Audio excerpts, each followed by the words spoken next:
নমস্কাৰ মোৰ ইউটিউব চেনেললৈ আপোনালোকক স্বাগতম জনালোঁ। আহকচোন মোৰ ভিডিঅ'টো ব্লগটো কেনে হ'ল কেনে নহ'ল অকণমান চাওঁ। তাৰ আগতে কাটি লৈছিলোঁ মই অকণমান জহা ভোল, তাৰ লগত ল'লোঁ দুটামান বিলাহী, তাৰ আকৌ অকণমান ল'লোঁ ঔটেঙা আৰু তাৰ কাৰণে কাটি থ'লোঁ নীলাজী, কোনোবাই আকৌ ধুন্দুলি বুলিও কয়। আহকচোন কেনেদৰে মই বনাইছোঁ অকণমান ভিডিঅ'টো চালে নিশ্চয় ভাল পাম। এয়া গোটেইখিনি মই এনেকৈ দৰে কাটি ল'লোঁ। কাটি থোৱাৰ পিছত অকণমান মই গৰম তেল ব্যৱহাৰ কৰিলোঁ কেৰাহী এটাত। তাৰপিছত ল'লোঁ এপিচ দুপিচকৈ মই মাছখিনি এনেদৰে মই এপিচ দুপিচকৈ ফ্ৰাই কৰি ল'লোঁ। ফ্ৰাই কৰা হোৱাৰ পিছত এনেদৰে মই এপিচ দুপিচকৈ দি থাকিলোঁ। মাছখিনি যেতিয়া মোৰ এনেদৰে ভাজি থকাৰ পিছত যেতিয়া কমপ্লিট ফ্ৰাই হৈ যাব, তাৰপিছত মই অকণমান যিখিনি তেলত মই মাছটো ফ্ৰাই কৰিছোঁ সেইখিনি তেলতে আকৌ মই বনাম মাছৰ তৰকাৰী, ভকুৱা মাছৰ। আহকচোন এয়া ল'লোঁ মই দুটামান শুকান জলকীয়া, তাৰপিছত ল'লোঁ অকণমান পাঁচফোৰণ লোৱাৰ পিছত তাত ল'লোঁ এটা মই কেঁচা জলকীয়া, তাৰপিছত ল'লোঁ অকণমান কাটি থোৱা পিঁয়াজ। এনেদৰে মই পিঁয়াজখিনি এনেকেদৰে অকণমান টাইম ফ্ৰাই কৰি ল'ম। ফ্ৰাই কৰা হোৱাৰ পিছতে এনেকৈ অকণমান লৰাই ভৰাই দিম। পিঁয়াজখিনি যেতিয়া মোৰ এনেকৈ ফ্ৰাই হ'ব, তাৰপিছত দিম কেইটুকুৰমান মই ঔটেঙা। দেখাইছিলোঁ নহয় আপোনাক ঔটেঙাখিনি কেনেকৈ কাটি থৈছোঁ। কোনোবাই আকৌ ঔটেঙাটো থেতালি দিলেও সোৱাদ হয় বেছি। এনে মই থেতালি নিদিকৈ এনেকৈ মই ফ্ৰাই কৰি ল'লোঁ। চাওকচোন কেনেদৰে ফ্ৰাই কৰি লৈছোঁ। ঔটেঙাখিনি ফ্ৰাই হোৱাৰ পিছত তাৰপিছত দেখাইছিলোঁ অকণমান কাটি থোৱা বিলাহীখিনি এনেদৰে এড কৰি দিম মই। বিলাহীখিনি যেতিয়া এড কৰি এনেকৈ দি লোৱাৰ পিছত এনেকৈ 2-3 মিনিটৰ কাৰণে মই এনেদৰে অকণমান ফ্ৰাই কৰি ল'ম।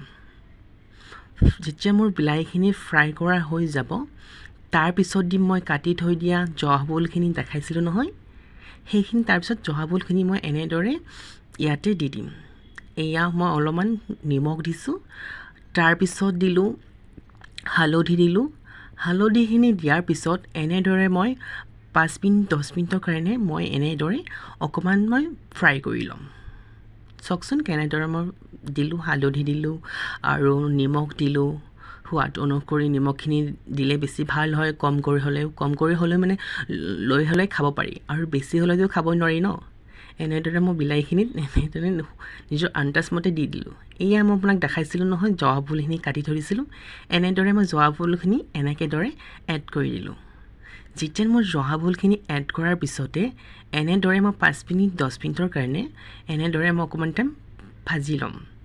যেতিয়া মোৰ ভাজাটো অকণমান কমপ্লিট হ'ব, থুপথুপীয়া হ'ব, তাৰপিছত মই অকণমান দিম। তাৰ আগতে কিন্তু মই গৰম পানী কৰি থৈ দিছোঁ, চাব দেই। এয়া চাওকচোন এনেদৰে মই ফ্ৰাই কৰি ল'ম।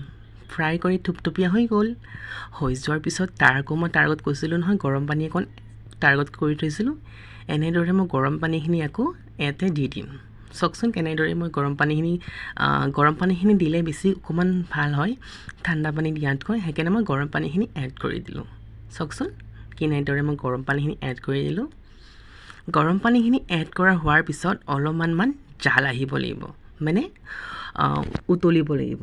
উতলা হোৱাৰ পিছত এনেদৰে মই অলপকৈ লাৰি মেলি দিলোঁ। এনেদৰে চাওকচোন কি ধুনীয়া মোৰ তৰকাৰীখন কালাৰ আৰু কি ধুনীয়াকৈ উতলি আহিছে, দেখিয়ে কিবা খাওঁ খাওঁ লাগিছে। আপোনালোকৰ মন গৈছেনে খাওঁ খাওঁ? এয়া মই ভাজি থৈ দিয়া মাছখিনি এপিচ দুপিচকৈ দি দিলোঁ।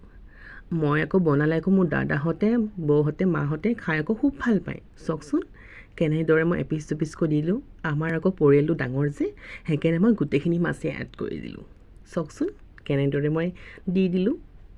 তাৰপিছত মোৰ তৰকাৰীখন যে ইমান ধুনীয়া দেখিছোঁ, মোৰ দেখিয়ে কিবা খাওঁ খাওঁ লাগিছে। চাওকচোন আপোনালোকৰ যদি কাৰোবাৰ খাবলৈ মন গৈছে নিশ্চয় মোক কণ্টেক্ট কৰিব, তাতে মেছেজ দিলেও হ'ব, কমেণ্ট দিলেও হ'ব। চাওকচোন মোৰ এনেকৈ তৰকাৰীখিনি, ভকুৱা মাছৰ তৰকাৰী জহা ভোলখিনি হৈ গৈছে। তাৰপিছত ল'ম মই অকণমান গৰম তেল, তাৰ আৰু অলপমান কেঁচা পিঁয়াজ আৰু জলকীয়া এটা ল'লোঁ। তাৰপিছত মই এড কৰিলোঁ অকণমান ঢেকীয়া শাক। তাতে আকৌ মই ঢেকীয়া শাকক অকল নিমখে দিম, হালধি নিদিওঁ, কিন্তু সেনেকৈ খালে আকৌ বেছি ভাল লাগে।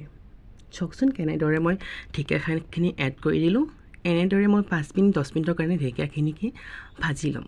ভাজাৰ পিছত যেতিয়া জহি যাব, তাৰপিছত মই এনেদৰে অকণমান ঢাকন এখনো মাৰি দিম।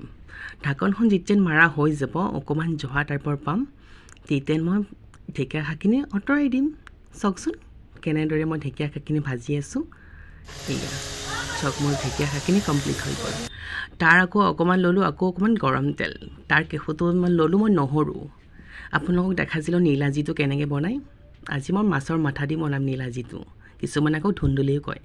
তাৰ দিলোঁ অকণমান কেঁচা জলকীয়া দুটা, অকণমান পিঁয়াজ কাটি থৈ দিছিলোঁ। এনেদৰে মই পিঁয়াজখিনি ফ্ৰাই হোৱাৰ পিছতে তাৰপিছত দিম আকৌ মই আপোনালোকক দেখাইছিলোঁ নীলাজীখিনি কেনেকৈ দৰে কাটি লৈছিলোঁ, কেনেদৰে কটা নাছিলোঁ। তাৰপিছত মই এনেকৈ পিঁয়াজখিনি ভাজা হোৱাৰ পিছত অলপমান মই যিখিনি মই নীলাজী কাটি থৈ দিছিলোঁ সেইখিনি নীলাজী ইয়াতে এড কৰি দিম। চাওকচোন কেনেকৈ এড কৰি দিছোঁ। এনেদৰে মই 5 মিনিট 10 মিনিটৰ কাৰণে অকণমান ফ্ৰাই কৰি ল'ম, যেতিয়া নীলাজীখিনি জহি নোযোৱালৈকে কিয়। এনেদৰে নীলাজীখিনি অকণমান ভাজি ল'লোঁ।